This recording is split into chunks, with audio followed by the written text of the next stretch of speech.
All right, so hopefully y'all can hear me now. I think I figured it out. Let me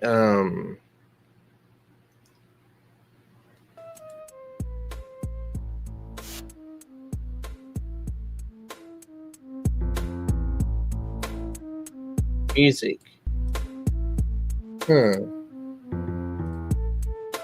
Audio. Okay, I got that fixed. All right, I think we're good now.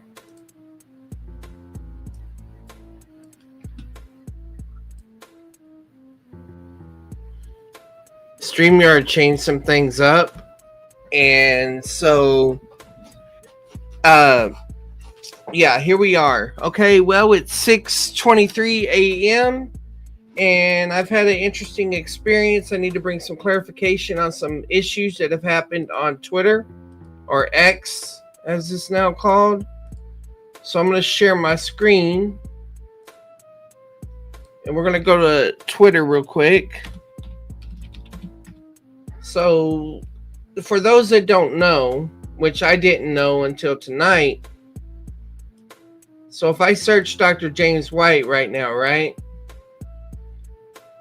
This post from Soteriology 101, they're talking about 1 John 5:1, but it's the reason being is because of this challenge right here, the provisionist challenge. Okay, and this is an old argument. I was hit with this challenge in 2017. Okay, but so Dr. White challenged David Allen, and I wanted this to be a time, opportunity to try out ChatGPT's abilities, my super layman version.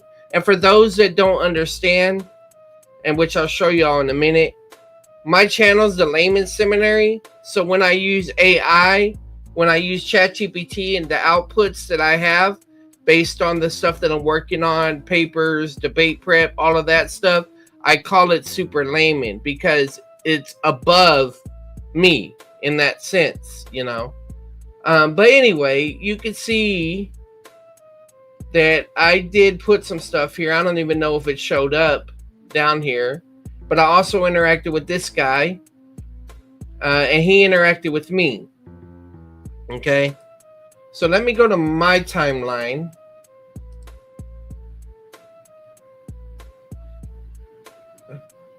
All right, so there we are live.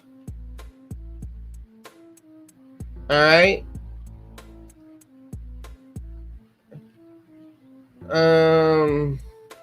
See this one, Super Layman's response to James White. That was a response to this post he had here. Okay, so I'm going to take you to the very beginning of whenever I woke up. Well, not woke up, when I got off work and I saw all this. And I was like, okay, well, I'm going to jump in the discussion. Because I've been, the thing is that every time I do a formal debate with Free Grace, somebody wants to bring up Greek arguments, and their Greek arguments are they're perpetuated by Dr. White, John Piper, and others. And I think some of them are behind times in their argumentation.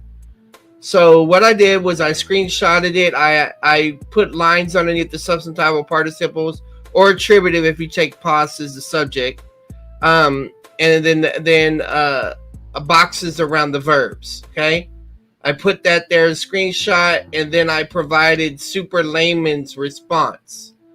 Then I also included in 2017, if you go to my academia edu, oops, why am I on the wrong aisle? It shouldn't be.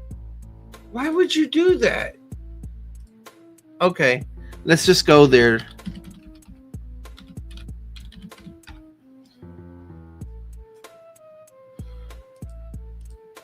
I guess you can't go directly from the papers. I don't even know why it doesn't have me signed in right now. Continue with email. I did all this earlier. I don't know what's going on.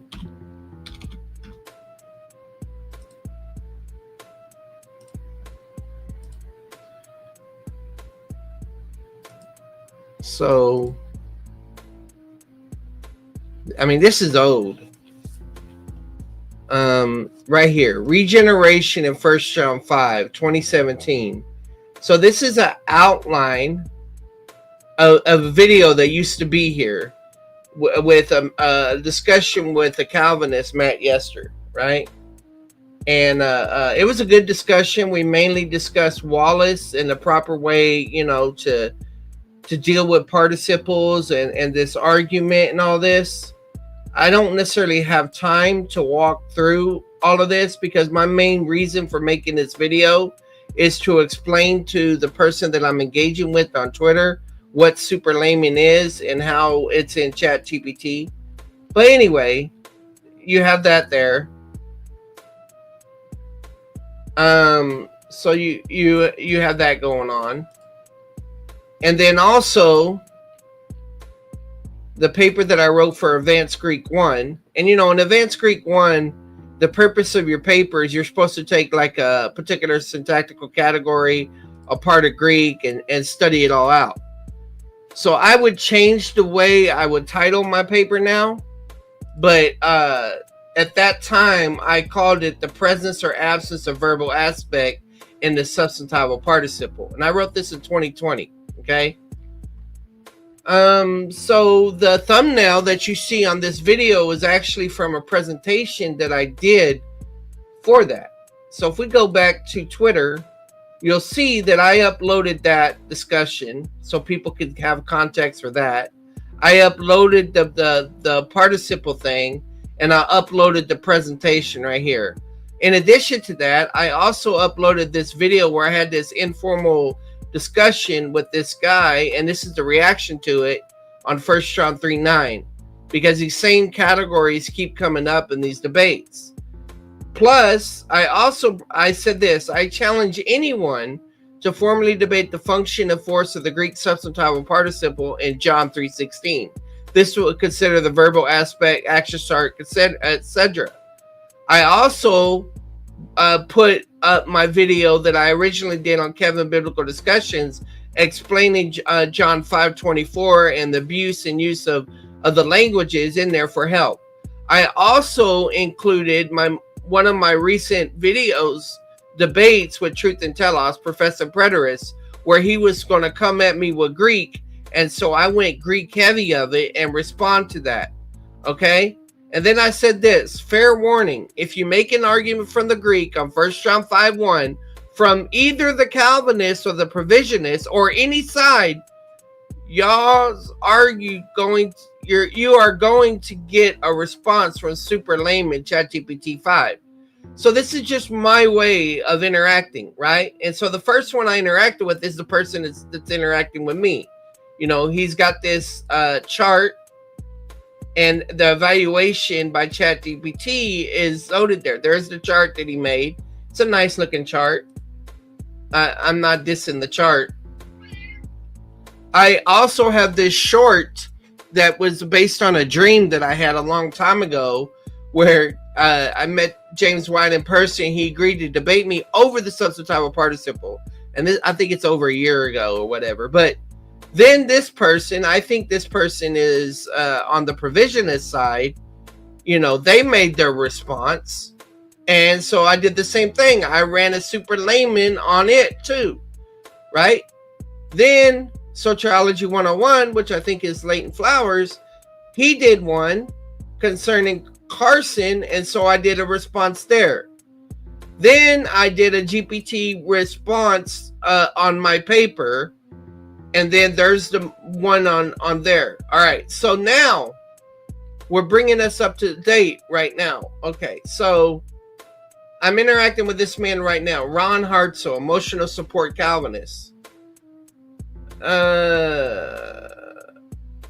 He said, I don't know what you mean by go live, but if he has anything to do with a podcast, I won't be able to view it until late this afternoon at earliest.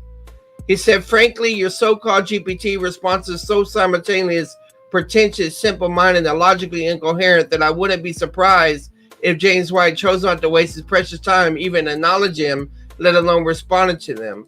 I know I won't be responding to them any further.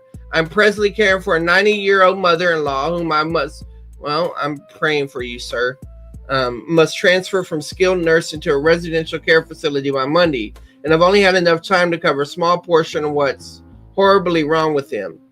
The procedure of farming out your answers to an AI to the point that it actually drafts them for you, or even anything beyond supplying background research information for you to use in drafting your own, wouldn't be acceptable in any academy worth the name, and shouldn't be acceptable for anyone claiming to be in any kind of public ministry. I appreciate you identifying yourself free grace theology, which I assume is of the GS variety. No, it's not, but correct me if I'm wrong. As long as you're in that camp, or differences around what would be but some of many. Okay, so here's the issue. I uploaded my papers. I've been in seminary a long time before ChatGPT even existed, okay? And I'm a former debater. I use it as a tool. And then, so look, he's going in on responding to these other ones. Wow, this response is even more insanely fallacy-ridden than your previous one. I asked ChatGPT if it ever heard of super layman, and it hadn't, which seems odd to me if what you're saying is true. The fact that you're honest enough to tell me you're allegedly getting these so-called answers from some kind of AI might be considered commendable, but it also potentially exposes your own ability to completely think through these issues to provide a cogent response, especially since you seem to be unaware of just how awful these ones are. If you lack the confidence to take the time to come up with your own replies, allow me to encourage you. You could do much worse than the specialist drivel you've been posting thus far. Okay? And then, you know, he's got his other responses here. So let me open up ChatGPT, and you'll get an idea how I do things. Okay? The first thing is I have this stream right here, Super Layman. Every time I have an interaction or study something, I tell it, based on this chat, how would you upgrade Super Layman? Okay? And I put books in and other things like that and do that. So there's this, and then every time I bring the prompt back, I'm going to do this in real time so you see how I do this. But we're on this one right here. Evaluate 1 John 5:1. All right, so let's back up.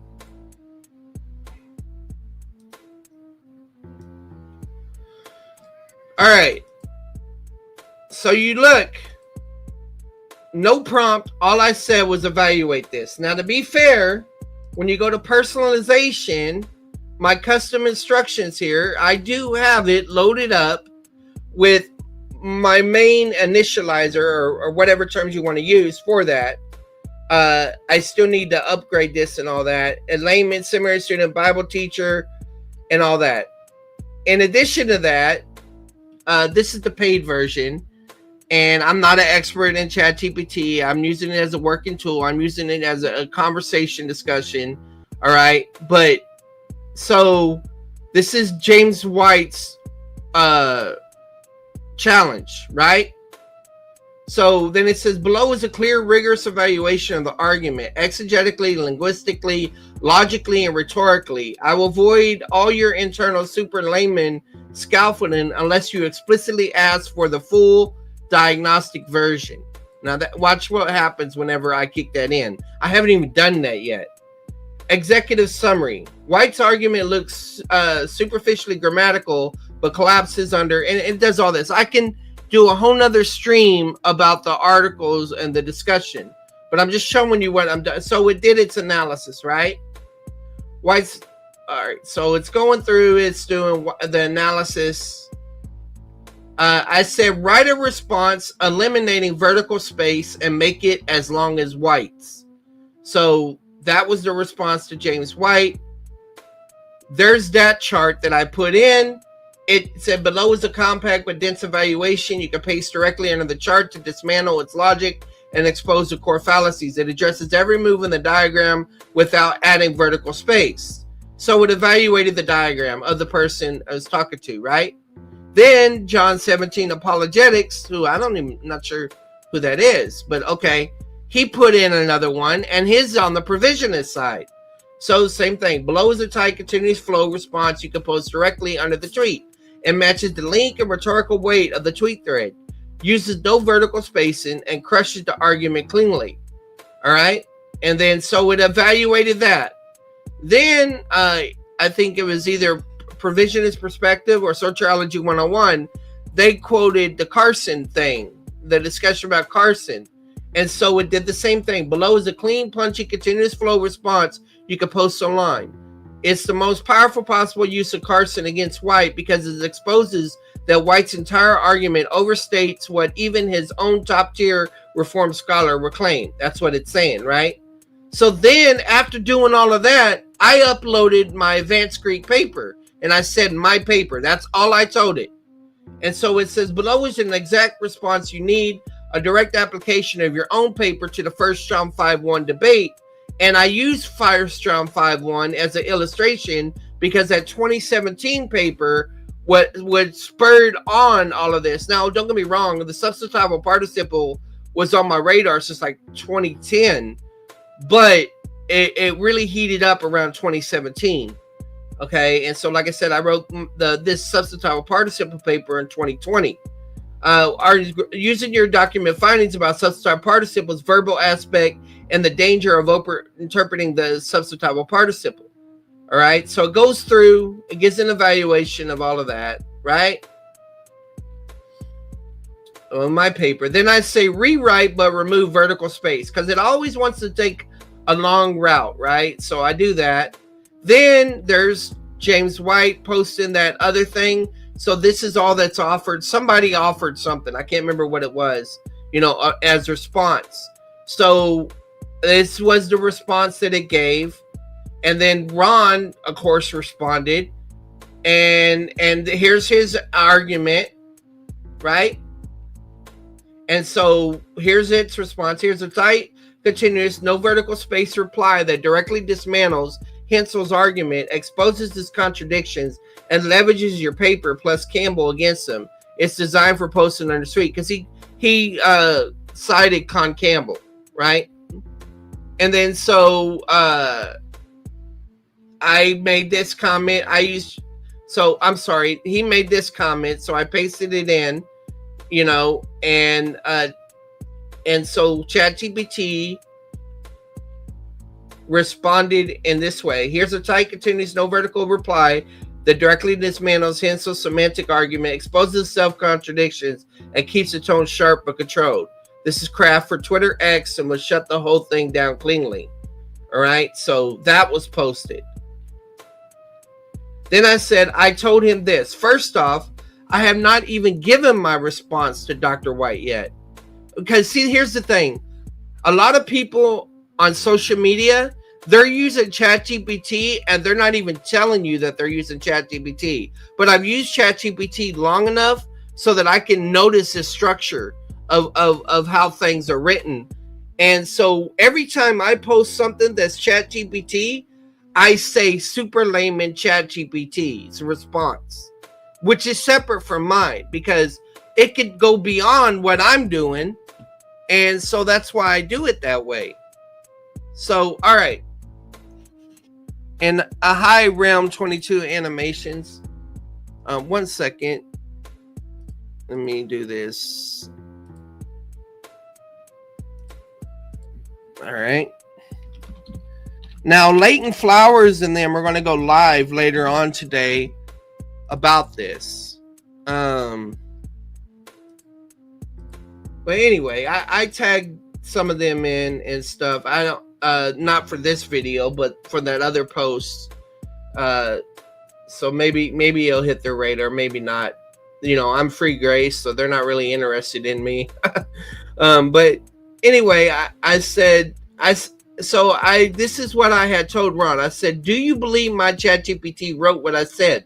Yes or no? Because if he said no, I was going to go live, which I'm doing now. Second, I'm tracking with what you say, which I am. I understand his arguments. I said, I am free grace and do not view the book of First John the way you do. All right. So then it made that response. Then I said, based on this chat, how should Super Layman be upgraded?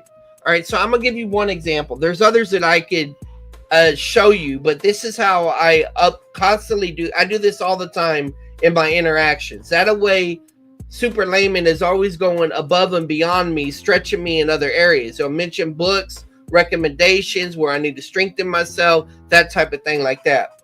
So look what this says. Below is a precise upgrade package Super Layman Omega needs based on this entire action with White and Hensel.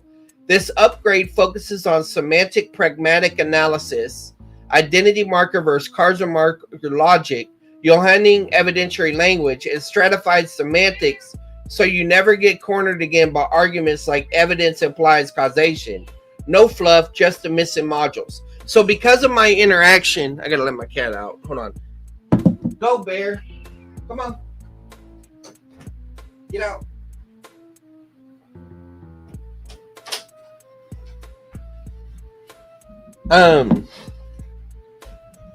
So because of this recent interaction and this output, I tell it how should it be upgrading, and this is the response.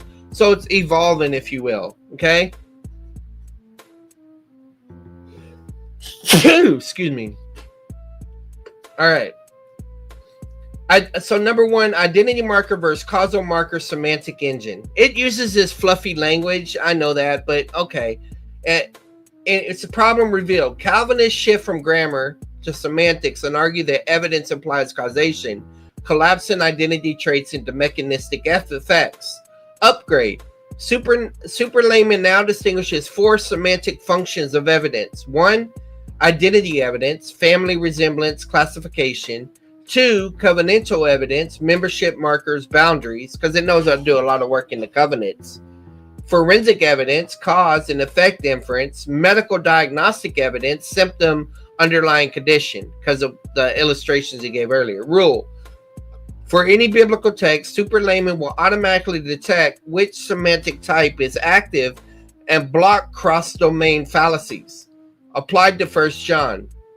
Everyone loving, practicing righteousness, believing equals identity evidence, not forensic or medical evidence. Therefore, no causal inference allowed unless explicitly stated. 2, and see, this is stressed too much, because you can have an adverbial participle and it can be functioning causally. The issue is, can a substantival participle or attributive participle function adverbially? But anyway. 2, substantival participle aspect reduction module. So this is from my paper. Problem revealed. Calvinists treat hapastuon as if it were a temporal causal adverbial participle. Upgrade. Super Layman now applies your own research findings from your paper automatically. Substantival participles lie on a verbal adjective continuum. Nominalization article present reduces or removes verbal aspect. Nomic substantival participles are aspectually flat. Aspect absence equals no time, no cause. Rule. If the substantival participles function in substantively, that's kind of weird. It says it like that, but anyway.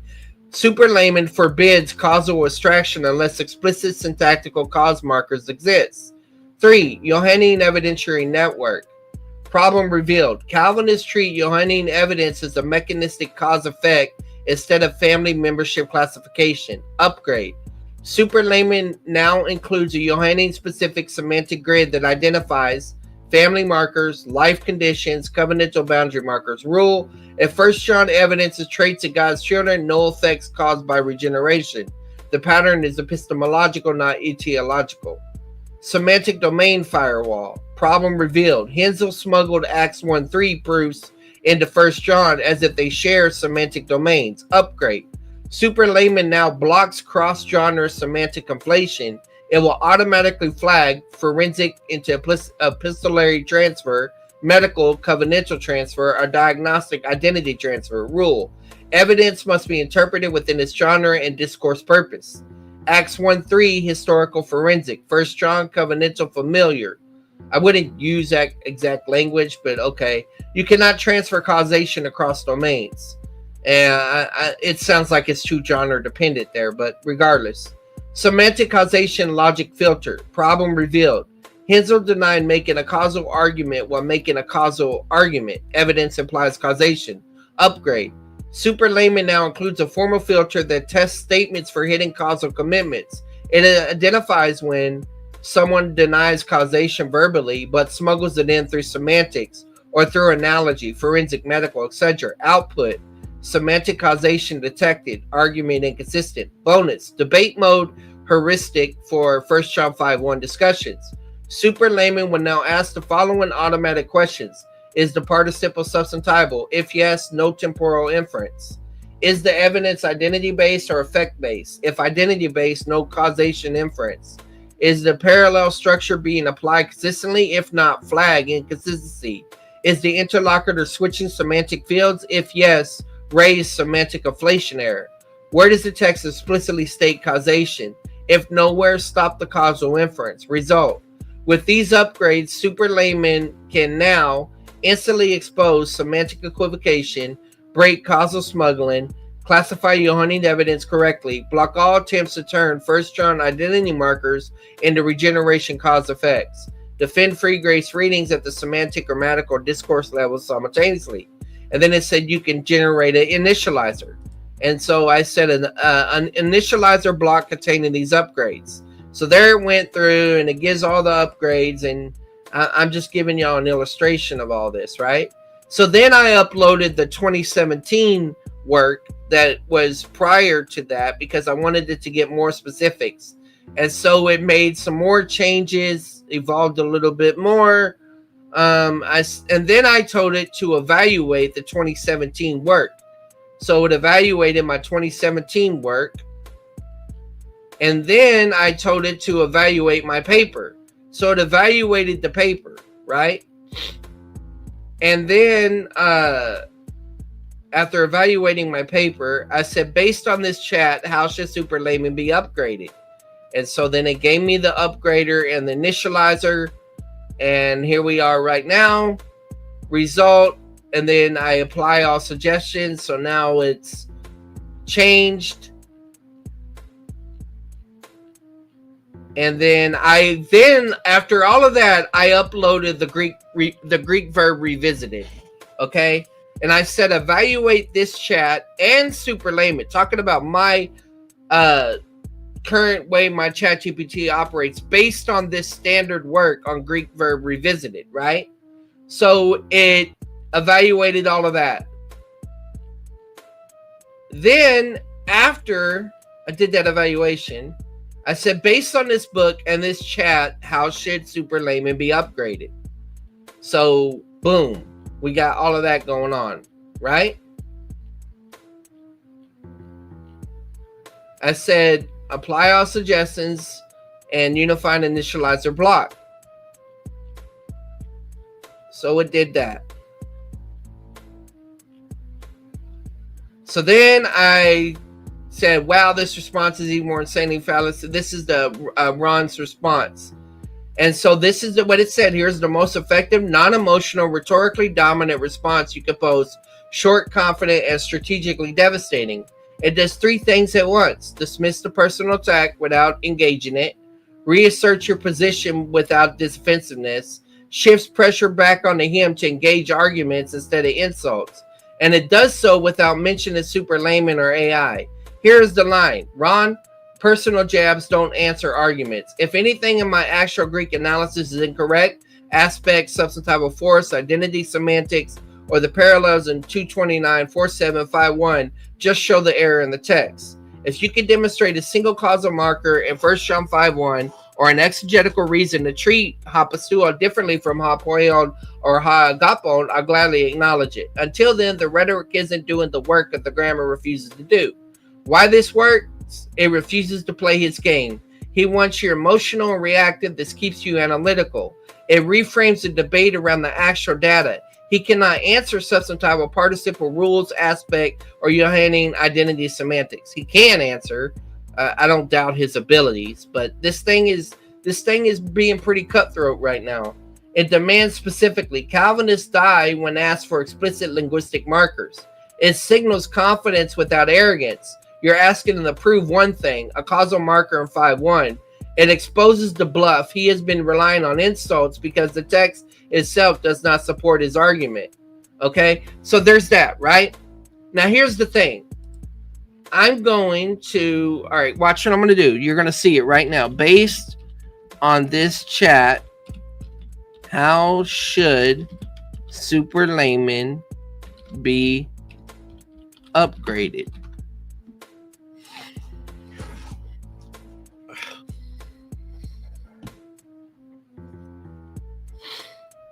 And I'm going to start doing this with all the anti-dispensationalists out there too. I'm going to train my model, if you want to call it my model, it's just Gpt with my use in it.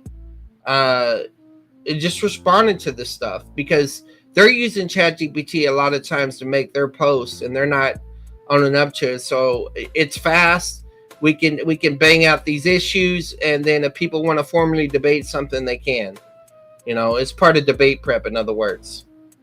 Below is a precise upgrade pack Super Layman needs based on this part of chat, specifically the interaction with Ron Herzl's mockery, tone shifting, and rhetorical framing attempts.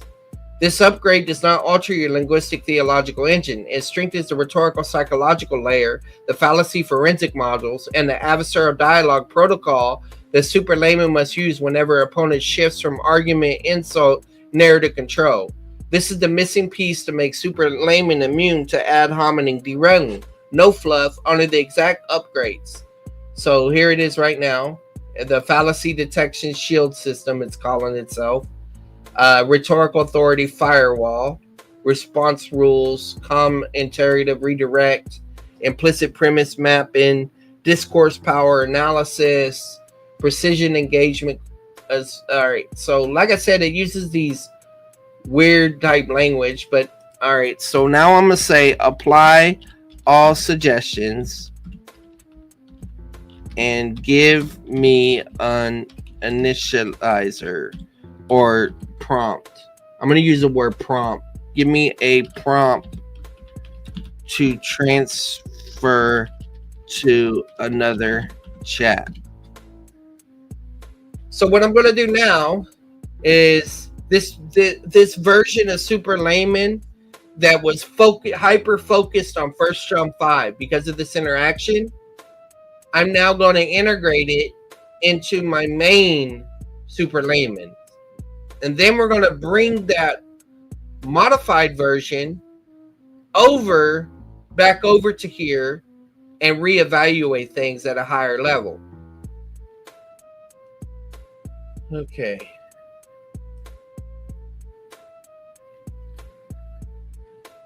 So it's bringing all that stuff together from this chat. Because the other one, I have empathy things, I have other things in play that will kind of soften the way this one is functioning right now. Because the way I have it is my GPT will match energy, basically. Okay. So now I'm going to take it and put it in Super Layman. And so I'm taking it, putting it in the Super Layman thing, as you're seeing right now.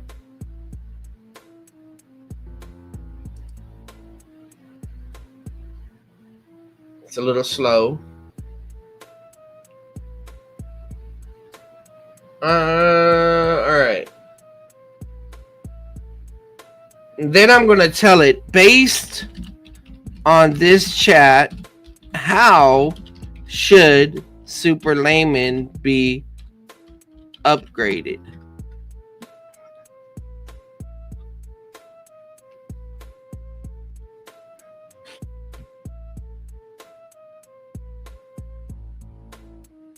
Now I have a couple other things going on, but I can do those later. I'm just showing you the process I go through.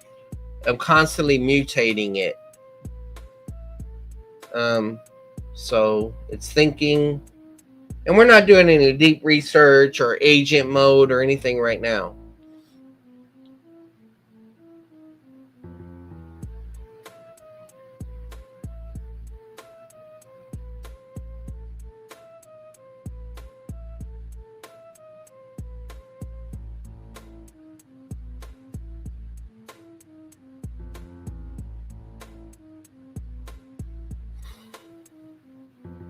Come on, Slowpoke.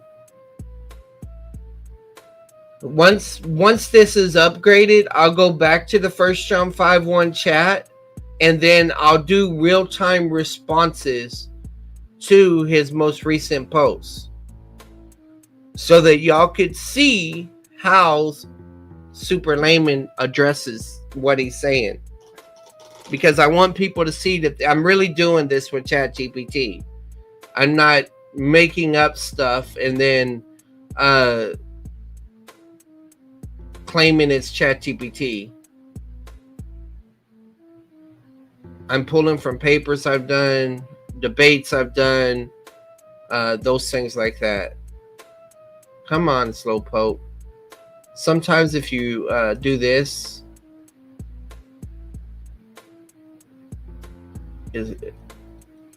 sometimes if you reset it, not reset it, refresh it, it helps. It's still slow. Let me see what. Okay, I don't need Copilot open. Oh crap, it didn't do it. Let me try again.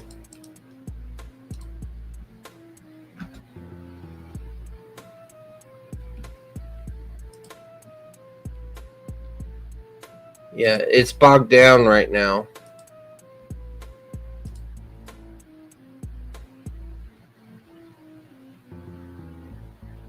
Whenever the chats get a lot of information in them, they become slower, I've noticed. But look, it's not giving me the plus button. So let me reduce it down. Oh, no.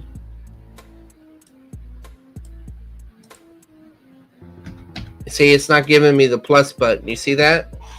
It will give me an up arrow, but it's not doing it. But it's okay. I'll do it on my phone, and it'll still catch up. 1 second. Okay, no, there it goes. You see it? It's I guess the term populating. I think that's the term they use. All right, so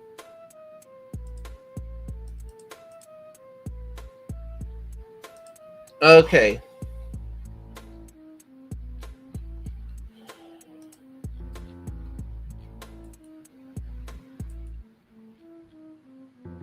Whoa. All right, so it's pulling from everything from this chat, and it's saying these are the ways that it should be, adapted. All right, so now I'm gonna say apply all suggestions.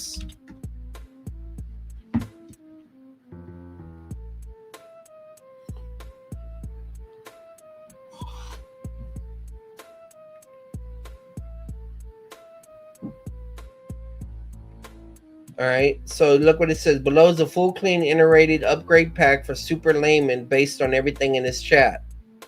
So, like I said, it uses this weird language, but it's what?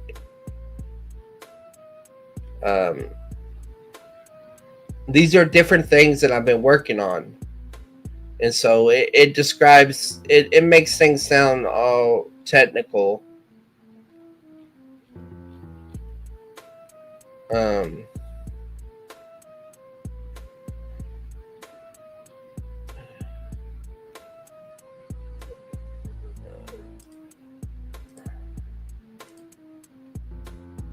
Okay, so it's mentioned in Toronto here. That's funny. Let's see. Okay, give me a transfer prompt for the recent upgrade. Man, it's hot.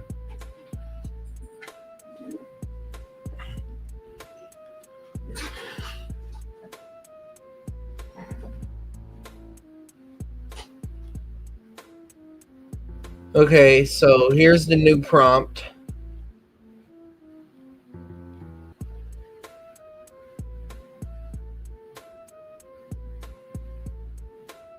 Now we're going to take it back into 1 John 5:1. Put it in here one more time.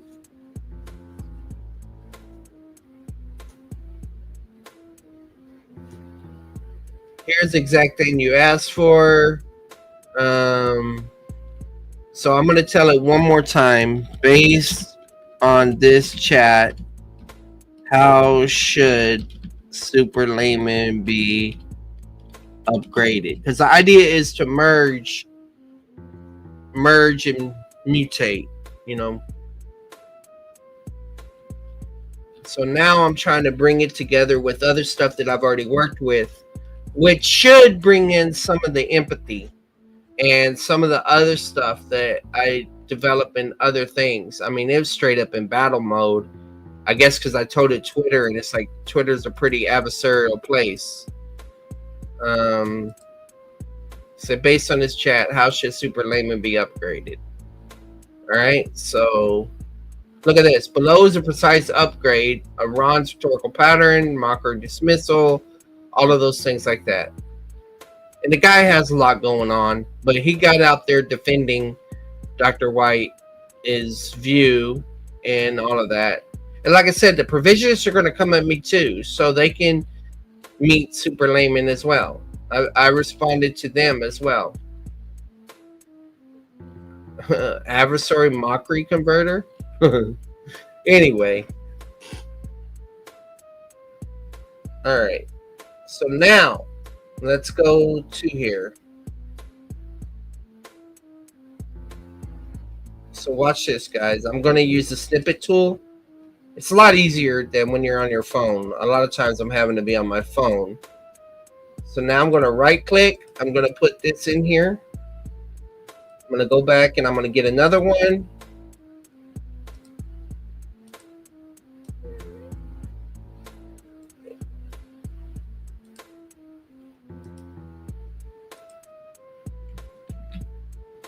All right.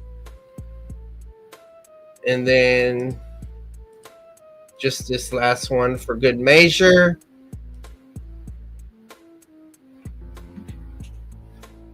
All right. And so let's see what it does. Look, I'm not telling it to do anything. All I'm doing is pasting this in. All right. So it says below is the correct next upgrade is Super Layman must receive based only on the newest set of tweets from Ron Herzl. Wow. It started upgrading just by the cheat. This behavior introduces new dynamics not covered by this. So this becomes an upgrade path. So it's all right. So I need to tell it to apply all suggestions and evaluate the screenshots.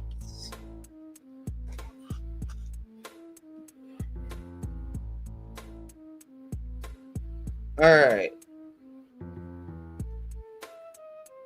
So there it is. Okay, it's going in on them right now. It says moral shield and sympathy immunity. Oh, wow. This thing is ruthless. Look at it. Super Layman now detects when someone uses personal hardship or virtue to avoid arguments. Man. Super Layman responds with, whenever you return, identify the specific linguistic claim you believe is wrong. This preserves compassion without allowing rhetorical escape. Okay? So it's doing the analysis. I'm not going to go through all the analysis, but watch what the output is.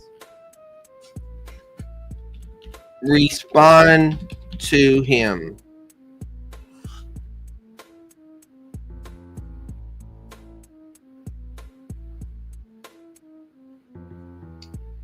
So you're about to see that this is written in real time.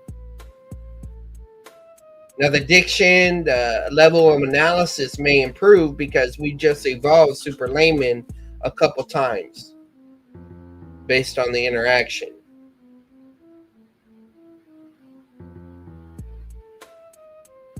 Look what it says. Okay, I'll respond confidently without getting defensive. Here are 2 ready deposit options. Pick the tone you like better. Option 1, single calm reply. Ron, I'm genuinely sorry to hear about your mother-in-law situation and we'll pray for you all.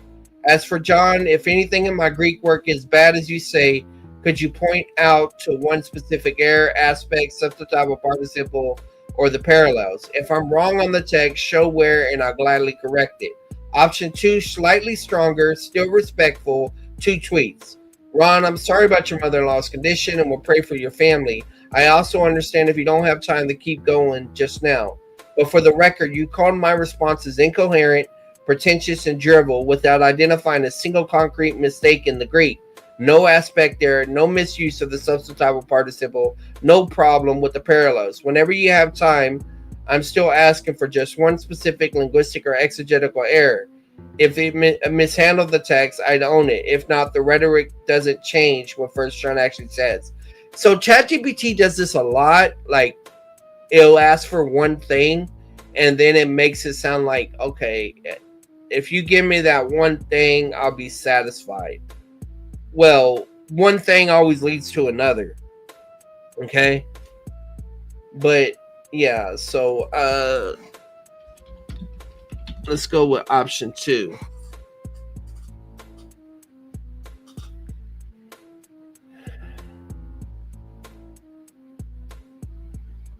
All right. Now what I'm going to do is I'm going to paste that under here. Super Layman responds. Here is the YouTube link so you can see what it is and how it works. Oh man, okay. So let's paste the YouTube link.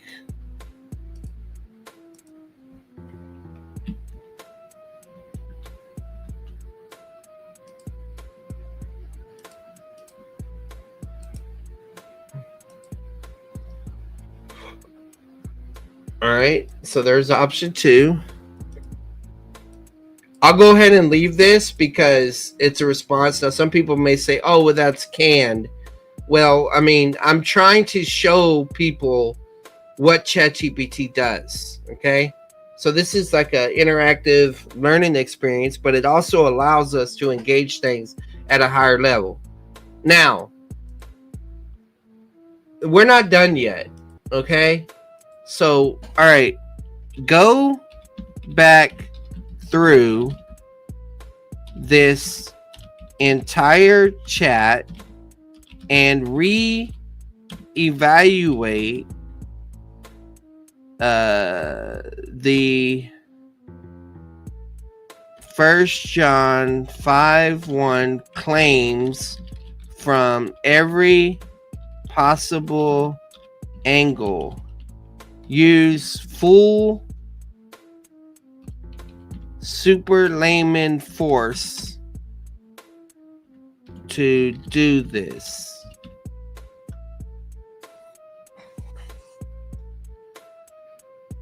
All right. Because this is kind of fresh, it shouldn't, sometimes the memory goes bad, but I'm thinking that it will keep up with this chat and this conversation. So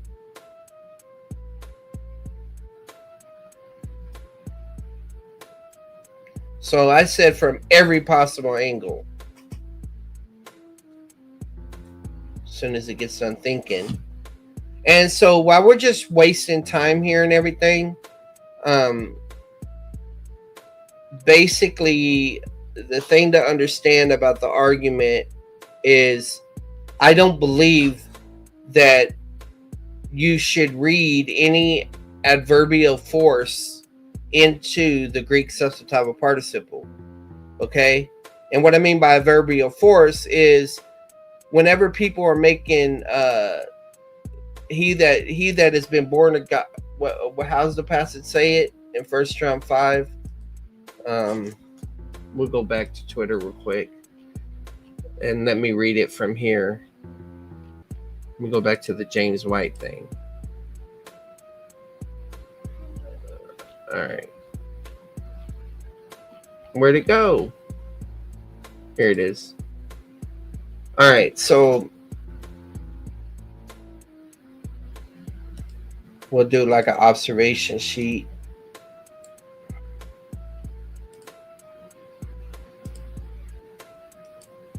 And all the ones doing the righteousness have been born from him. Okay? So the argument that they try to do is they try to say this is a perfect part of, the perfect verb. Okay? Perfect. Now, the perfect is a whole debated category in Greek. There's different views about the perfect, which we could go into. And this guy mentioned Con Campbell, which in Advances of Greek, he goes into all of that. But the argument that they're trying to say is that this present participle, right, is being used here, and that this is the verb that's being used here. So they're trying to say that the one doing the righteous has been born of God. That you have to say that this means the one doing righteous has already been born of God. And so what they're trying to do is they're trying to say that there's a temporal relationship, okay? And they're basically, some people have tried to argue that this is regeneration preceding faith, that born of God is not just a statement for positional truth or something like that, but rather this is an argument and saying the one doing the righteous, which only believers can do because they receive Christ's imputed righteousness, has been regenerated before that point. That's how some people use the argument. And so what they're trying to do is they're trying to say, look, you're teaching works if you take this approach, because the one doing the righteous has been born of God. That would make it sound like it's saying, if you take it any other way, then that makes it sound like you're saying that that works make you born again. Okay. But the thing is the one doing the righteousness, I take this as experiential righteousness in the walk. And I also take Ganao in the sense of the perfect can be referring to this. It can be referring to maturity aspect. So related to sanctification. There's a dissertation, I think that his name is Curtis, wrote that mentions this. So I'll plug that into ChatGPT in a minute. So then you go to, and all the ones loving have been born from God. So the ones doing, the ones loving. And so what they try to argue, and this is the same argument that Matt Yester used in 2017, which he learned from James White, and I think James White got it from Piper based on an older video that I saw at that time, is they try to say it's the exact syntactical parallel statement, because you got Genetai right here, and then you have Hapastuon. But I mean, so you got all the believing ones that, right? The believing ones that Jesus is the Christ. All the ones believing that Jesus is the Christ. So this whole thing right here is functioning sort of like a semantic subject. Okay? A semantic subject. Now the nominative is right here. So there's the grammatical subject. Okay? And if you take this adjectival, then it would be modifying pos. Or if you take this as substantival, it's an adjective standing in place of the noun. All right, so then you have that, and so there's a content clause. Everyone believes that Jesus is the Christ, has been born of God. So they're saying that regeneration occurs before belief in that approach. Otherwise, the only option based on these syntactical parallels is to say that that works cause you to be born again. Of course, you can make descriptive arguments from the substantival participle, which they usually do. But if I understand it right, this argument came about whenever the provisionists tried to make an argument saying that this is saying that belief is prior to belief happens first and then you're born. I think that was the argument that was initially made. Now, when in my discussion in 2017, I was like, no, I just want us to deal with the substantive participle and not the theology. We could deal with the theology later. So anyway, that's a little bit about that. Let's get back to here. So look, here's what it did. Here's what it said. All right. So this is doing a full evaluation of the chat. All right. Here's the concentrated everything on the table evaluation of 1 John 5:1 using your full super layman stack, grammar, aspects, semantics, discourse, parallels, and theological implications. I'll keep the structure tight, but go very deep. The text and basic structure. Greek, right? So it gives the morphology, the natural translations, syntactic angle, what the construction can and can't do. It's not adverbial, it's saying, and it's pulling from my paper here. So it doesn't have time relations, it's not causal and all that. There are no such markers here. Logical form, aspect and temporality angle. So it's evaluating that. The present participle, the semantic angle, identity markers versus causes, parallel passages, the consistency test, evidence implies causation. Does the semantics demand that?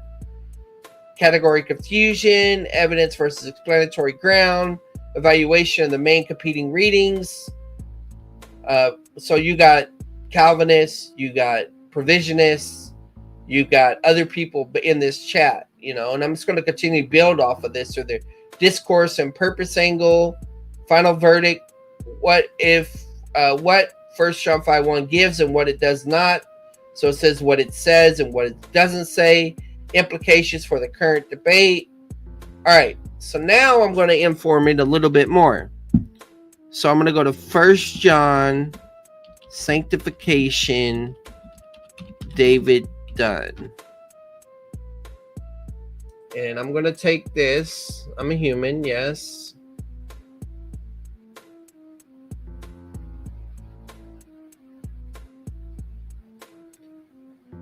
I'm a human using ChatGPT, and it's a tragedy that is a no from me. All right, so let's just use notes. Okay, this is the paper. So we'll upload this. Hey, come back. Downloads. We'll upload the paper and we'll upload the slideshow. This is from a 2011 Conference of Sanctification. All right. Now we're going to bring this in. That's not it. Where'd it go? Yeah, that's it. Hey, shit. Control Shift. It's supposed to pick 2, right? All right, there they are. All right, so it's uploading both. All right. How does this? How does this paper and presentation relate to the discussion? That's going to bring up a dissertation about Curtis in a minute, and also some stuff about Ganao.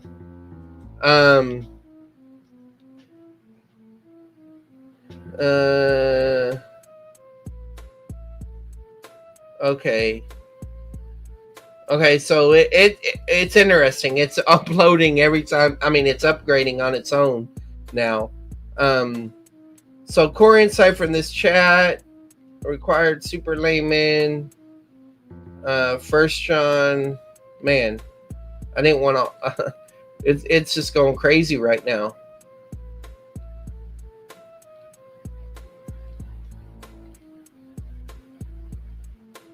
Yeah, all right, so evaluate David Dunn's work.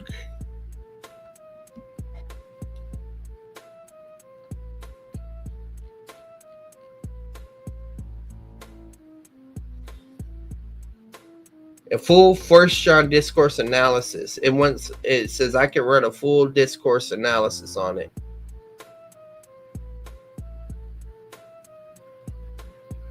So it should be going back to David Dunn's. Yeah.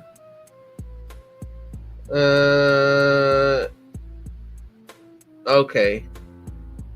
So it needs me to post the papers again.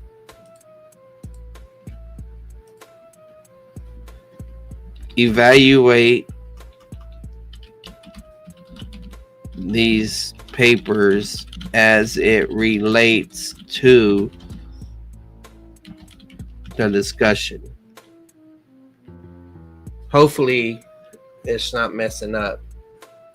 Okay, now we got test of live, test of fellowship, executive summary.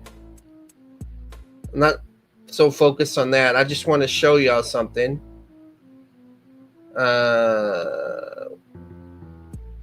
Full valuation.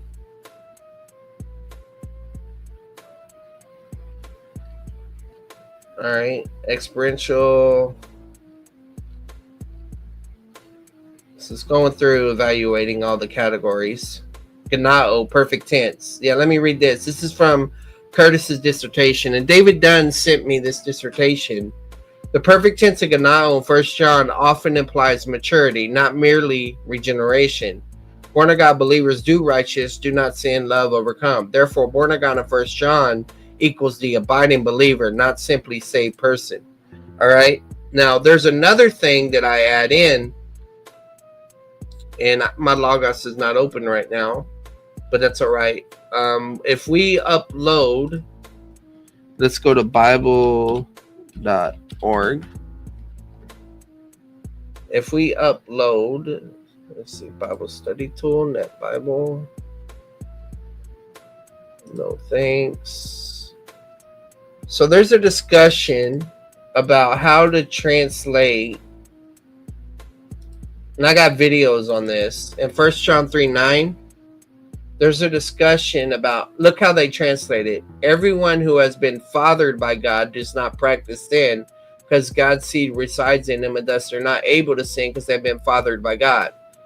And that's how they translate born of God. So, and it says the imagery expressed refers to the action of male parent procreation by this choice in translating. Now, Kubo does not practice sin. Let's see what else I want to include. Yeah. All right. So we'll go here. Evaluate this from the Net Bible.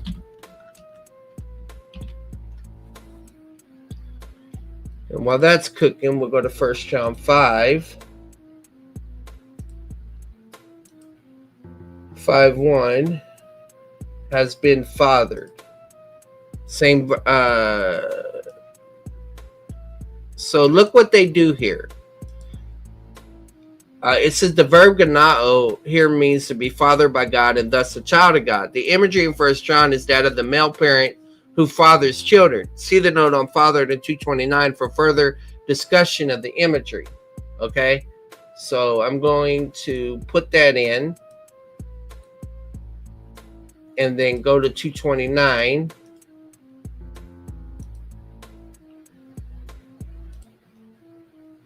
This is the Net 2. So in my prior time, I was working with the Net 1. If you know that he's righteous, you know that everyone in practice rights have been fathered by him. So that's number 69. So it's given a discussion about ganao here.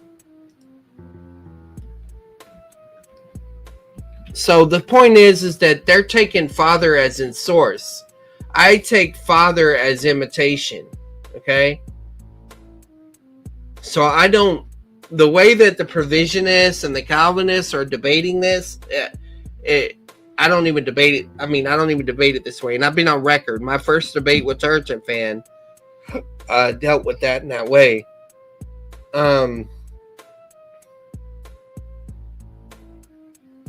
So yeah, look, it's saying the NET overreads it. Look, see, it's picking up behavior resemblance category, imitation, basically. on the lexical issue born versus fathered. And you could compare John 8 for that imitation imagery. So, and like I said, I have other videos on this. All right. So now that we have all of that, write a summary of our findings so far concerning 1 John 5:1 so I can paste it to Twitter or X. Okay, here's a tight, punchy, summary size thread, Twitter ready, capturing everything we established about 1 John from Greek aspect, discourse, and parallels. It avoids academic clutter but keeps to precision. Copy paste as is. Summary of our findings on 1 John 5:1. This is just until now. Now, when Layton and them do their thing today, I'll have more to add. After examining 1 John 5:1 through Greek grammar, verbal aspect, discourse flow, and the parallel passages 229, 47, here's what becomes clear. The participle hapastuon is substantival. It functions as a noun, the one who believes, not an adverb. When, if, because he believes. So you can't derive a before, after cause sequence from its tense form. Now, what I'm fixing to do is I'm fixing to pull up Bateman's work and plug it in and have it evaluate that. I need to get my Logos going here. Give me a second. I think that's the most recent Greek thing I have on 1 John. All right. The perfect gegenitized stative. It describes the present state is in the born of God condition. Perfect tense here does not tell you when or how this birth happened relative to believing. 3. The grammar does not give a ordo salutis. There's no causal marker. Nothing in the syntax says new birth causes faith or faith causes new birth. 4. The 3 parallels must be treated consistently. Everyone doing righteous has been born of God. Everyone loving has been born of God. Everyone believing has been born of God. If you read 5:1 as new birth causes faith, then by the same grammar, 229, new birth causes doing righteous. New birth causes loving. Or if you flip it, doing righteousness causes new birth, or loving causes new birth. No one holds these consistently. John's purpose isn't causal mechanics, it's family resemblance. The born of God statements describe the characteristics of God's children. They believe, they love, they practice righteous. These are identity markers, not salvation tests. In 1 John, born of God is a family believer frame. It's about moral, spiritual resemblance within fellowship, not a grammatical proof of regeneration precedes faith. Bottom line, 1 John 5:1 does not teach that regeneration causes faith. It also does not teach that faith causes regeneration. It simply identifies the believer as one who shares the family resemblance of God-born community, just like loving and doing righteous in the exact same construction. Okay, so now we're going to open up Bateman, most likely. Let me see. 1 John. Oh, and we can use Logos AI in a second too. So yeah. Okay, we got Plummer among Merkel and them. So we'll use that. So we'll get their 520 argument. And yeah, I know that it could be involved. I'm sorry, 5:1. I know that there could be other things that could be said in those other passages, but I'm just giving y'all a taste of what I normally do. All right, so we'll paste that in there, and then so this is the most recent commentary on John that I have. I usually go to best commentaries and go from recent back, so it's evaluating things.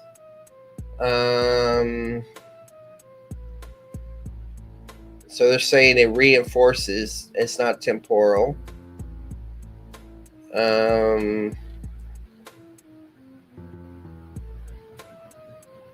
Okay. All right, so let's go ahead and look at that part.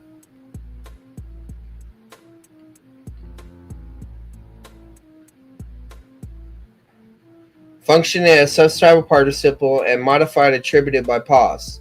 Know how pos occurs in the predicate position when functioning attributively to mean every. Hadi introduces indirect discourse. Okay, I thought content. Yeah, the content of what a person believes. So S.M. Ball quoted there.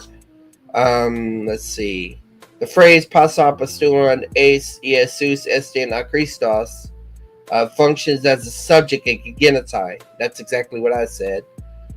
All right. The prepositional phrase "ectu theou" communicates source or origin, and adverb modifies the verb gegenitai.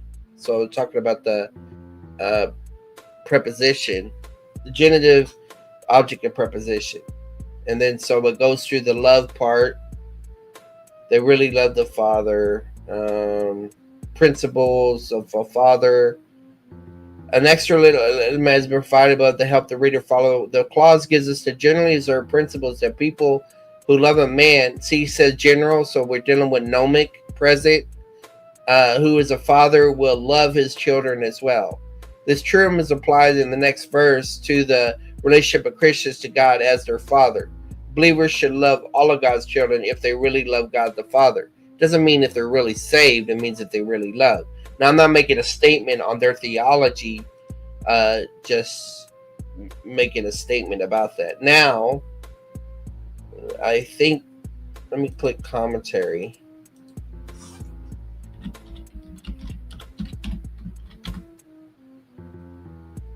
Did I not spell commentary right?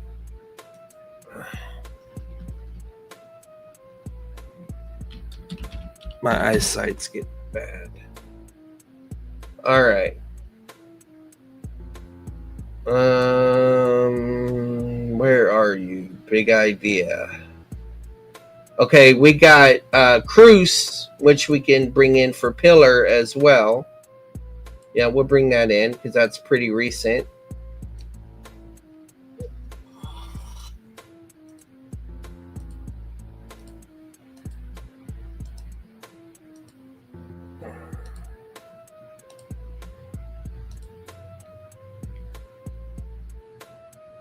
The verse being, everyone who believes that Jesus Christ born of God. Here the author reintroduces the theme he developed early in the letter, remind his readers that only those who believe that Jesus is Christ are born of God.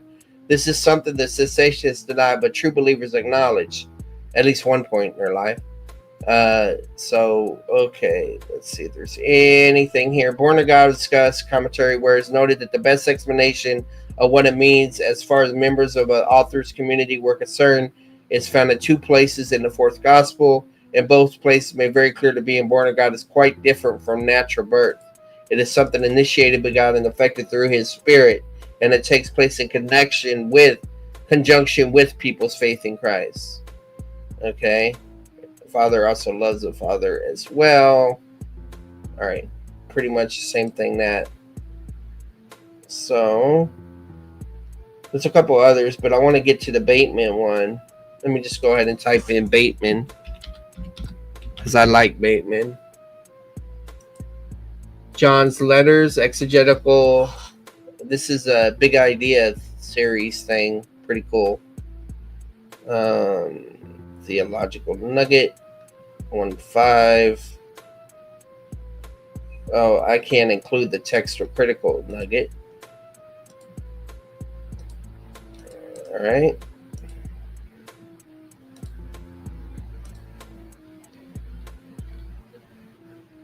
I guess I can include it now.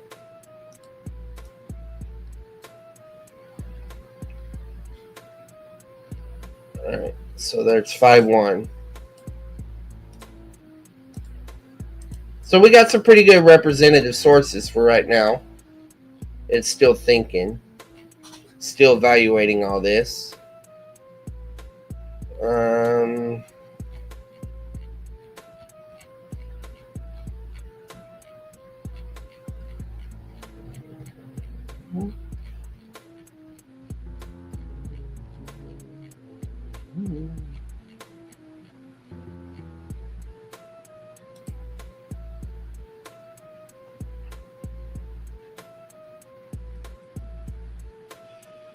All right. So it's bringing in all that.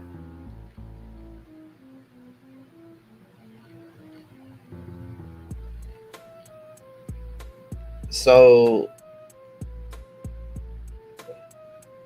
he's taking it as gnomic and extensive perfect. And I could evaluate the perfect and the whole debate about the perfect and all of that, but I hope y'all are getting an idea. Now, watch what I'm fixing to do next. Write a response. Wait. Rewrite the summary of our findings on 1 John 5:1 so far. Hey, Free Grace.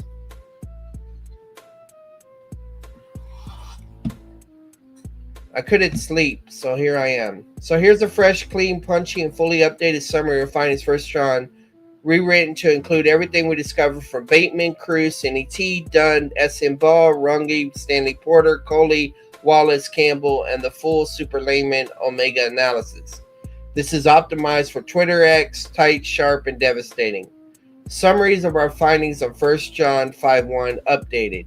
After examining 1 John 5:1 with full lexical, syntactical, aspectual, discourse, and contextual analysis, and there's more we could have done. Plus, the parallels in 229 and 4:7, here's what the text actually says and does not say. Hopastu is a substantival participle, not temporal or causal. It functions as a noun. The one who believes, not when, if, because he believes. A substantival participle has zero temporal force unless externally marked, and here it isn't. The geneti is a state of perfect, not a timeline. Perfect equals present state is in the God-born condition. It does not encode regeneration before faith or faith before regeneration. 3. The clause expresses identity, not sequence. John is describing who the believer is, not how the believer became a child of God. No causal markers, no temporal markers, no ordo salutis. The parallels make causal readings impossible. Same construction at 229, 47, 51. If 5:1 teaches regeneration before faith, the 229 teaches regeneration before righteousness. At 4:7, regeneration before love. If 5:1 teaches faith causes regeneration, 225 teaches works causes regeneration. If 4:7, love causes regeneration. No one accepts either set. 1 John 5, John's use of genao in 1 John is family identity language, not new birth mechanics. He applies begotten, born of God to believers who love, practice righteous, believers who believe Jesus is the Christ, believers who are loved by other believers. This is family resemblance, not regeneration sequencing. One to expose the entire category, born of God is relational. The one fathered by him in verse 1b refers to other believers, not Christ, and not the regeneration moment. This proves born of God is an identity of belonging, not a mechanical event in an ordo salutis debate. 7. The context is anti-cessationist doctrine, not metaphysics. John is marking true believers. I would not use that language, but okay. Right confession, love for God's children, righteous behavior. He is not laying out a causal chain. He has drawn a line between Orthodox Christian believers and those who deny Jesus as the Christ. Bottom line, 1 John 5:1 teaches no causal sequencing wherever. No regeneration causes faith. No faith causes regeneration. It identifies believers as God's children, just as righteous and love identify them. It is an identity statement, not an ordo salutis statement. Okay, so now I'm going to say, based on this chat, how should Super Layman be upgraded? In a minute, I'm going to run the deep research thing. So here's its suggestions for the upgrade pack.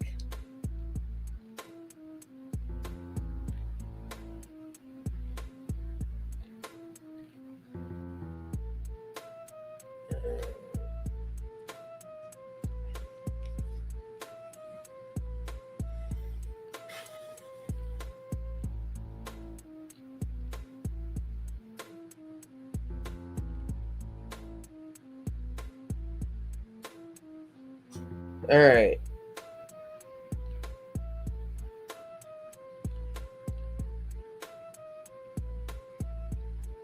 So, apply all suggestions to upgrade. Sometimes it just automatically does it if I have it written right, but I don't have it written right.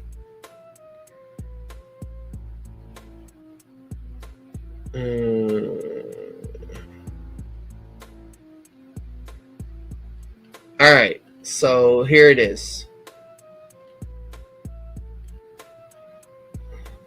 So I'm fixing to switch to deep research. And what I'm going to do is I'm going to tell it to evaluate. Oh, you know what? I need to do this in Logos first because it'll get more accurate. So let's go to Logos Study Assistant. Okay. Evaluate. All right. So what is the relation? Let me see. What is the Greek meaning of 1 John 5:1 and its implications for regeneration preceding faith or not? Okay, so this is going to search all books. So that's 300,000 books within Logos. I own 23,000, I think. Let me check. I got to erase this. 22,200 are showing right here. So not quite. But it's going to search all books within Logos. You got all books in your book. So we're going to search 300,000 books for this.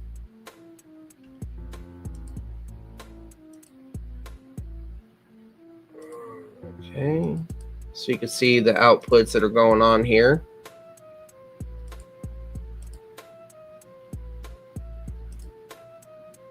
Okay.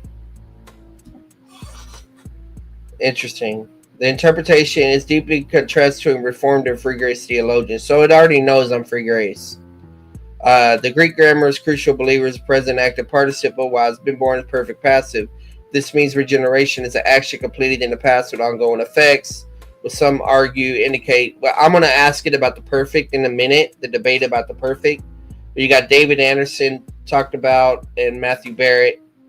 So okay, that was for the whole library, right?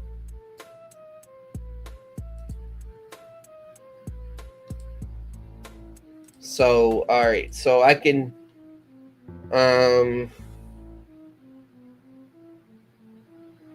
I could switch it to my books and narrow it down, and I'll get more hits like that. But I'll just keep it in general. But I got lots of books across different traditions. So, okay, I'm trying to think what I want to do. All right, so what is the force of the Greek perfect and the debate around the perfect? All right. So it should quote Con Campbell, Greek Verb Revisited, and hopefully some journals and some other stuff.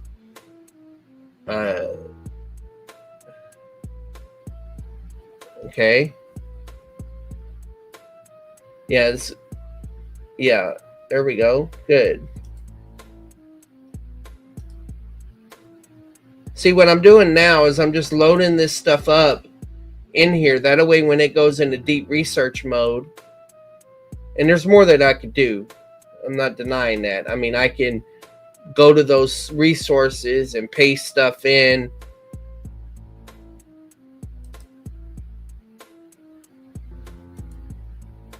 All right.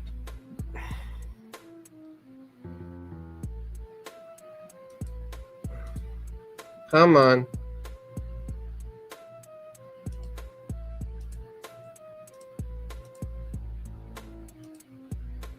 It's bogged down.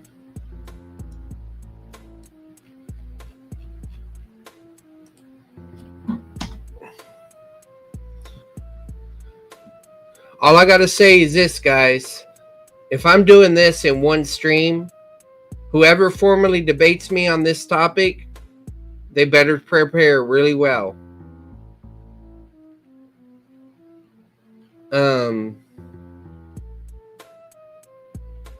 Okay, so there's the evaluation of those resources. So it's also doing that. Okay, and then I wanted to ask the question about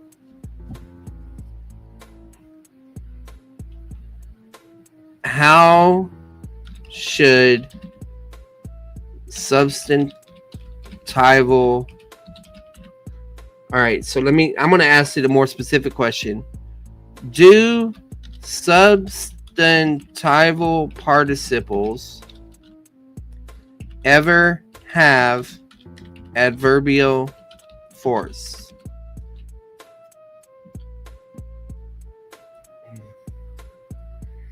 So that could cover aspect, that could cover action start, that can cover the adverbial categories.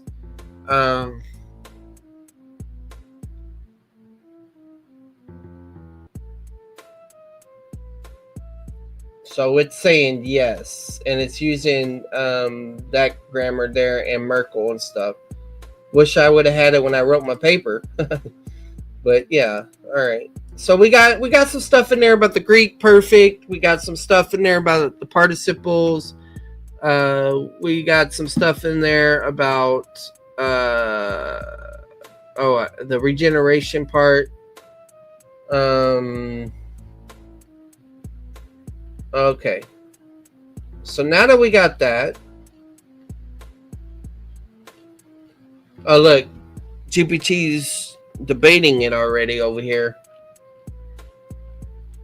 All right, so now we're gonna go to deep research, and I'm gonna say this: perform exegesis on 1 John 5:1 and evaluate all claims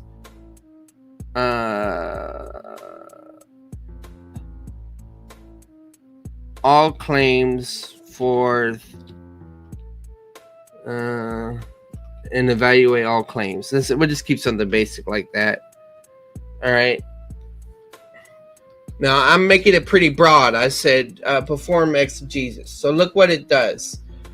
To thoroughly evaluate all claims, could you please clarify the scope you'd like me to include? Are you interested in analysis limited to the Greek grammar and syntax? Should I incorporate theological interpretation, Calvinist, free grace, regeneration? Would you like a historical patristic interpretation considered as well? Should I include recent scholarly commentary, limit classic resources? Are there particular claims or interpreters you'd like to weigh? It's saying it's by a lighter version that's being powered right now, but I said choose what you believe will be best for this study output. So it says, I'm great. I will perform a full exegetical analysis of 5.1, integrating Greek grammatical analysis, theological implications, especially regarding the order of regeneration of faith, and the interpretive claims of both Reformed and Free Grace theologians. This will include evaluation of relevant grammatical constructions, especially perfect passive, indicative, and present participle, lexical semantics, scholarly interpretation through Wallace, Dunn, Anderson, Cruz, others. I'll let you know as soon as the exegesis is finished. So you can look on the side over here, right? I can actually pull it up like this. All right, right here. Oh, my wife is messaging. Okay. Exegetical theological evaluation 5.1. Okay, let me see. I'm analyzing the Greek grammar, focused on Christology, regeneration, interpretations from Reform and Free Grace traditions to understand. I wish it would have went after provisionist writings, but it'll probably still find it. Search for 1 John 5:1 Greek text. Man, this thing's spitting so fast, can't keep up. I'm refining the search to gather detailed insights of biblical Greek grammar, especially perfect tense and participles, to address the theological debate on faith and regeneration. Search for 1 John 5:1 regeneration faith. I'm digging into James White's piece on 1 John 5:1, Brian Absciano's thoughts, and Piper's views on regeneration and faith. Modernism articles are seeming intriguing. So I found all that, right? First John 5:1, Piper, Barrett, Anderson. I'm gathering insights from the monogenism article by John Piper considering Schreiner's work in the SBTS repository. Search for John Piper on First John 5:1 article. I'm gathering various theological perspectives on whether regeneration precedes faith, including Reformed, Free Grace, and specific authors like Piper, Barrett, Anderson, commentaries such as Kruse and Brown. Search for First John 5:9, Kruse commentary. I'm working through PDFs for John 1-3 commentary by Kruse. Let me see if these resources might provide the specific commentary text needed. Search for commentary on 1 John 5:1, Kruse. I'm gathering insights on 1 John 5:1 commentary, considering Sam Storm's stance on free grace. And I didn't even know he specifically addressed it. It's interesting. Noting Wallace Porter's perspective, spoiler, it's insightful. Search for 1 John 5:1, Wallace grammar. I'm piecing together sections like Greek text, grammatical analysis, syntactic structure, lexical analysis, theological implications, and references to authors like Wallace and Campbell and Porter for the exegesis of 1 John 5:1. Search for Gegenitai, perfect passive, 1 John 5:1, Wallace. The entry title, Does Regeneration Precede Faith in 1 John, from a PDF by Mid-American researchers, suggests examine the chronological order of faith and regeneration. Okay. I'm looking at how the author views the transition from Wesleyan Arminianism to Reformed doctrines, particularly focusing on the implications of regeneration of faith in 1 John. Read more from Mid-America EDU. Okay, let's break down Barrett's piece. He backs the monogenistic view, suggesting regeneration causes faith, using Greek and Bible translations to support his claims. Read more from Mid-America EDU. I'm taking Barrett's citation of Piper's view that suggests regeneration precedes faith for 1 John 5:1. Now I'm looking into the free grace perspective. I'm thinking through the source, 1 John 5:1-2 by Sam Storms. It's possibly from his blog, but require more detail to confirm.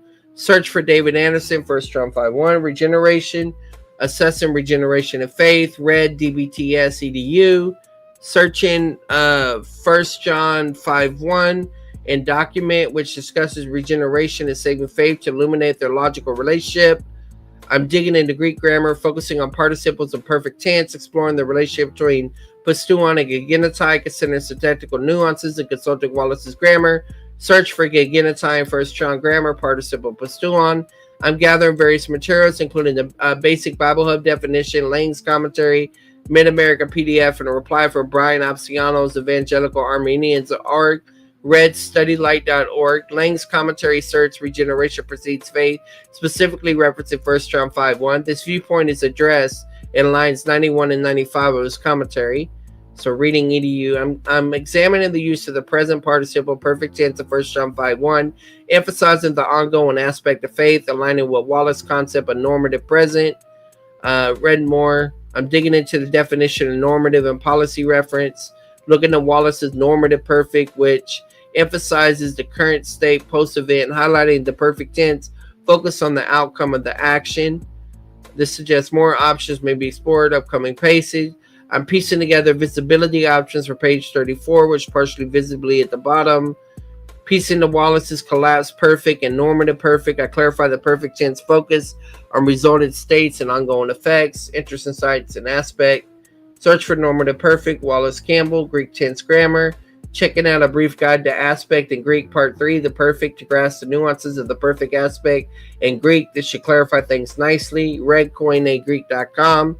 I'm gathering info on the perfect tense, seeing if it applies to Koine Greek, especially 1 John. I'm detailing Greek grammar, focusing on present and perfect passive forms, participle, syntactic structure, lexical analysis, specific tense nuances are also included. Search for has been born perfect passive badag, you get on my meaning him. I'm thinking about the concordance as a viable choice for search result. Okay, let me see. The dictionary translation can be cited perfect passive indicative of ganao to mean I've been born, indicating completed action with ongoing results. Search for Campbell, Black, Greek, perfect passive aspect. I'm noting the recent results are the 1 John and the birth from God, a Calvinistic response to Constantine, probably Campbell, and checking the details. Okay. Trying to gauge the bias in all things New Covenant. It's clear the blog leans toward monogenism, presenting the Calvinistic theologian take on divine birth, driving faith and love. Pins down Campbell's viewpoints. So I'm looking at authors like Dave Anderson, Bob Wilkins, Zane Hodges to understand perspectives on 1 John 5:1 and faith regeneration. Search for 5:1, faith precedes regeneration, Dave Anderson. I'm examining 5:1 and Anderson's quotes explore the implications of Ordo Salutis on free grace theology. Okay, let me see. Whately Stanton hinges on the justification of tomorrow's move. Consider 10 days typical notice and 30-day review period. What was that about? Piecing together claims, Anderson critiques Piper's handling of 1 John 5:1.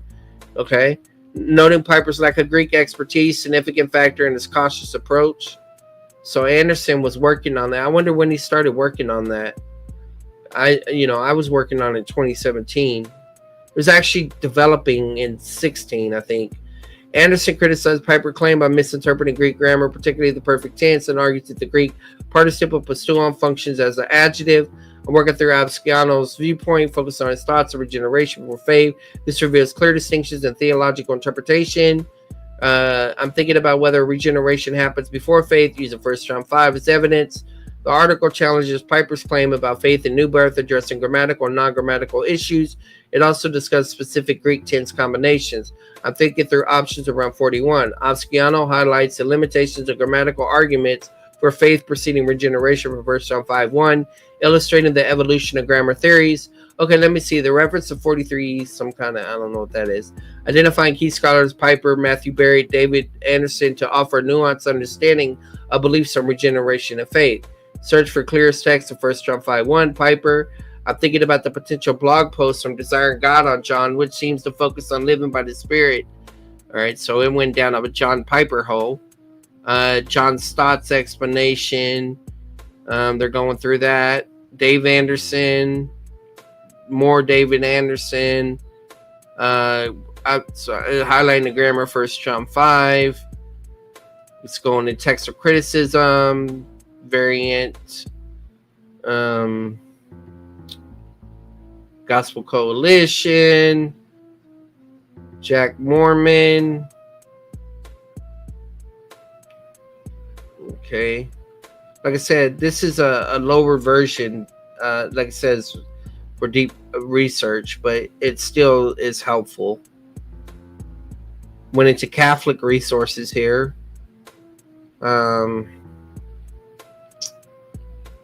Wallace, Badag. Says, I'm examining the tensions between monogenous Reformed and synergist free grace arguments, noting Piper's ideas that believing follows rather than causes new birth. Okay. I'm comparing Sam Storms and David Allen argue faith is evidence of new birth. This suggests a deeper look at scripture context crucial. I'm mapping out whether Bateman appears in John's letters. This involves cross-reference the book's contents to verify his presence and contributions. I pasted Bateman in there, so it shouldn't be hard. I'm piecing together insights from John's letters, right? Okay, incorporating Greek grammar, lexicon, theological perspectives, compare free grace, reformed views. MacArthur, Cruz's commentary. So it's pulling from the chat. Checking the credibility of Peripatasin. Yeah, that's the inductive site. Craig Kingner's commentary. Wondering about creations all around me. I'm gathering info on Cruz's view that the verse lesser great arguments showing God's testimony more significant human testimony. I guess it went on a tangent there. I guess it's got ADHD.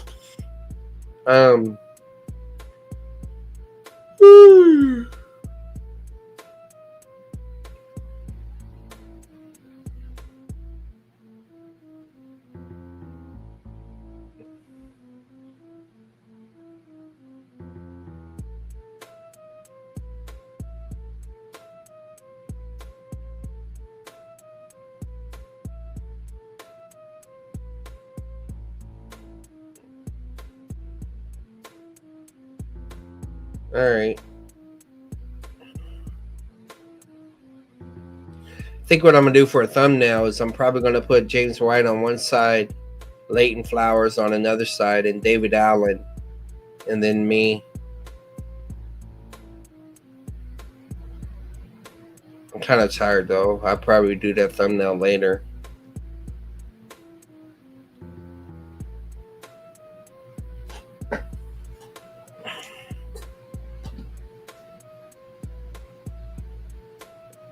See, you can tell it's almost finished just right here.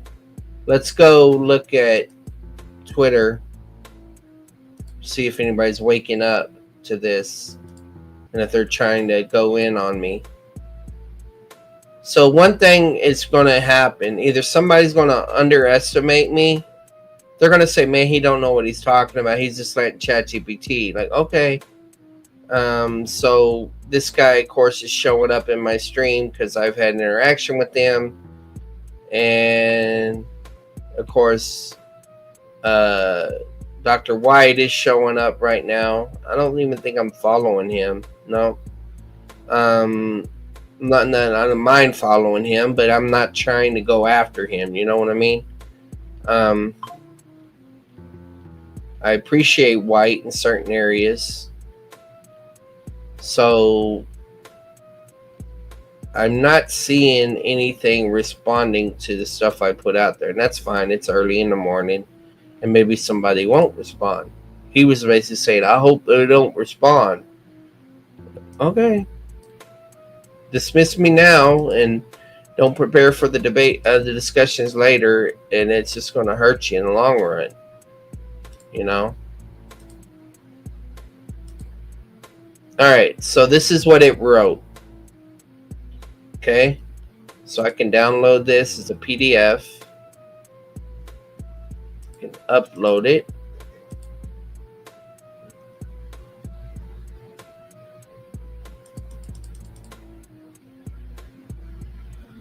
Alright, Greek translation NHV. The verse reads, Pas apostuon hati Jesus estin a Christos ek tutheia giginatai kai pasa agaponton agapsanta agapa kai ton giginamenon ex auto. Literally, everyone believing that Jesus is the Christ has been born of God, and everyone who loves the Father also loves the one born of him. Common translations render this as above, implying the present faith in Christ associated with having been born of God. For example, Piper and Taylor phrase this is the clearest text in relation to faith in the new birth. Okay. Grammar and syntax. Grammatically, pas apostuon is articular present active participle. Everyone believing, functioning substantively. It governs the clause hadi Jesu es Christo, that Jesus is the Christ, indicating the content of belief. The main verb is gegenitai, perfect passive indicative third person singular from ganao, begot, give birth.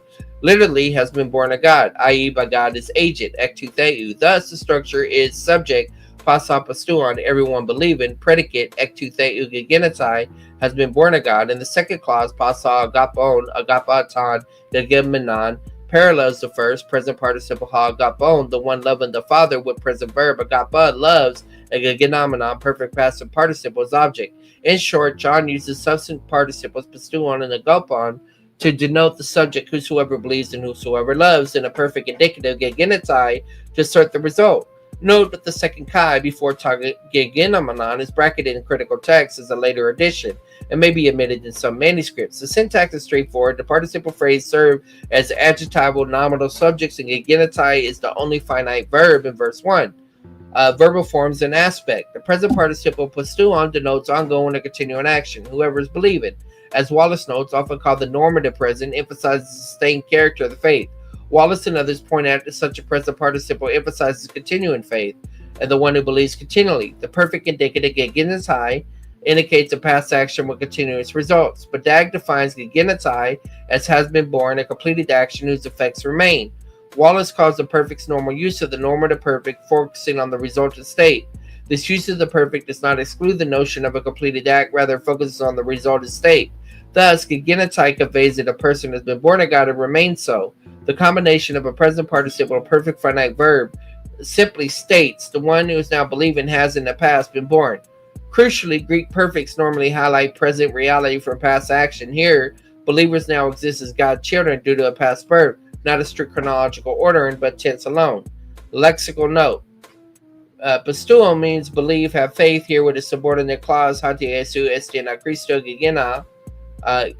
Gegenao means to give birth, to begot, passive to be born. Gegenitai is a perfect passive, has been born of God. Gegensas, one who has begotten, is an aorist active participle referred to the Father. Gegenomenos, so one begotten, is perfect passive participle. The Greek emphasized persons, everyone believing is born of God, and everyone loving the one who begot the Father loves the one begotten of the Son. The perfect tense aspect. The perfect agenitized should be understood as especially completed the act new birth and has present effect being God's child. I don't like how it's explaining things, but okay. As Wallace explains, Greek tense signal aspect viewpoint more than temporal sequence. All right. The perfect here has a normative sense. The new birth is an event that occurred before the believer's past, and its results belonging to God's family continue now.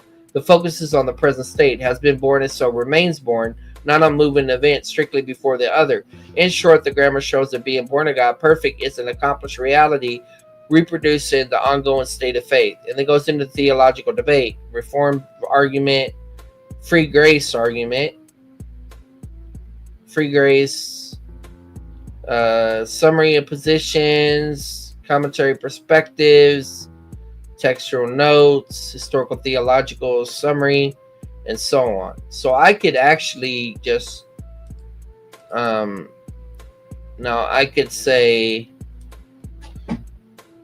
evaluate this based on the Greek verb revisited and super Layman.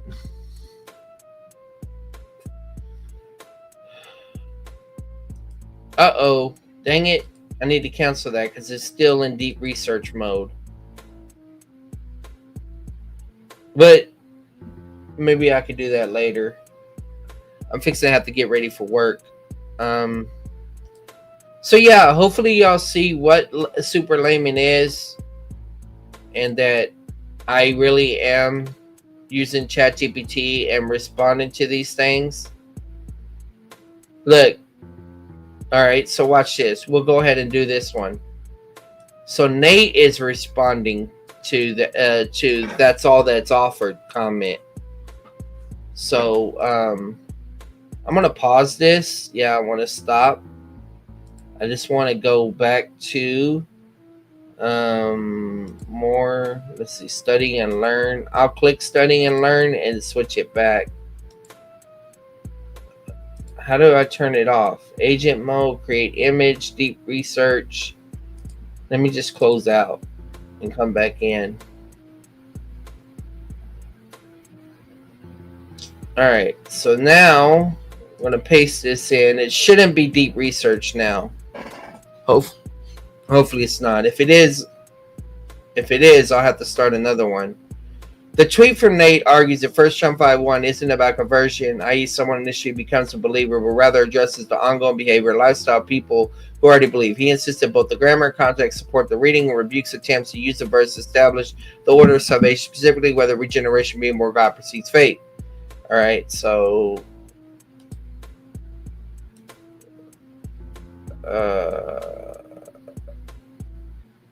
yeah, all right, so let's do this. Respond to it.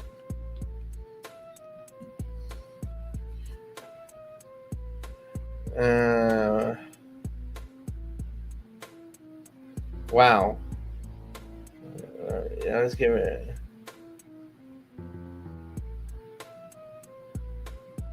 Why would it?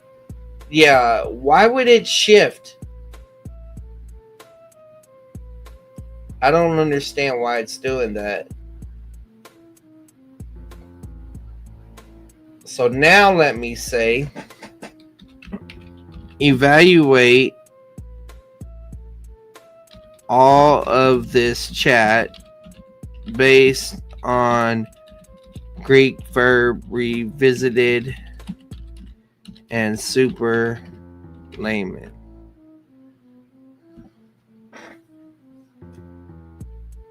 No!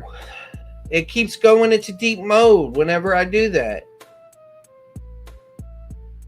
All right, I'll just let it go into deep mode and maybe do some more later. Maybe even plug in Layton's stream and stuff later on. So there'll be a part 2 for this. But yeah, I got to get ready for work.